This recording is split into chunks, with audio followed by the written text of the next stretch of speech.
La matinale d'Europe 1. Nikos Aliagas.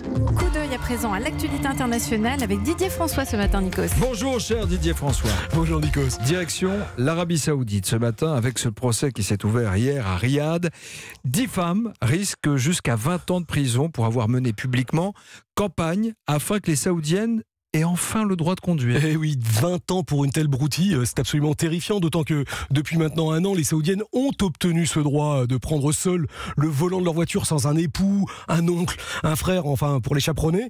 Donc vous vous souvenez certainement de cette mesure qui avait été annoncée avec grand battage, présentée comme la preuve que le nouveau prince régnant, le jeune Mohamed Ben Salman, était un réformateur, un moderniste qui allait enfin dépoussiérer le régime théocratique saoudien.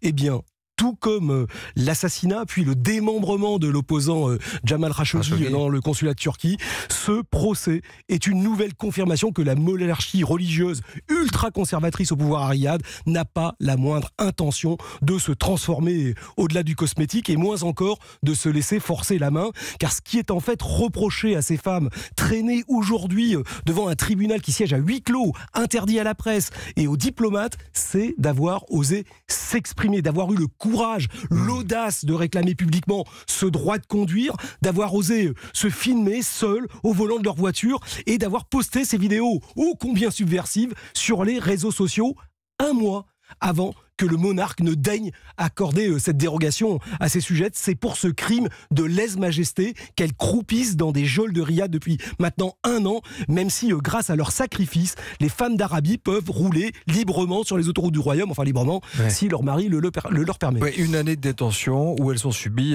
des sévices. Effectivement, ces 10 militantes ont été soumises à des tortures, passage à tabac, choc électrique, simulation de noyade et bien sûr harcèlement sexuel pour leur arracher des aveux qui servent aujourd'hui à les juger. Alors effectivement, elles ont reconnu avoir correspondu avec des associations internationales de défense des droits de l'homme. Eh bien, en Arabie Saoudite, ça s'est considéré comme, je cite, une coopération avec des entités étrangères hostiles dans le but de porter atteinte à la sécurité et à la stabilité du pays. Donc, elles sont accusées d'avoir violé le décret royal A44, qui est la loi antiterroriste, et c'est pour ça qu'elles risquent jusqu'à 20 ans de prison. Alors, Didier François, il y a parmi ces militantes une figure, une jeune femme connue pour sa lutte contre la justice et pour les droits de la femme. Absolument, c'est Loujen Al-Asloul, elle a 29 ans, une parfaite francophone d'ailleurs, puisque son père qui était militaire dans la marine lui a permis de faire des études à Toulon.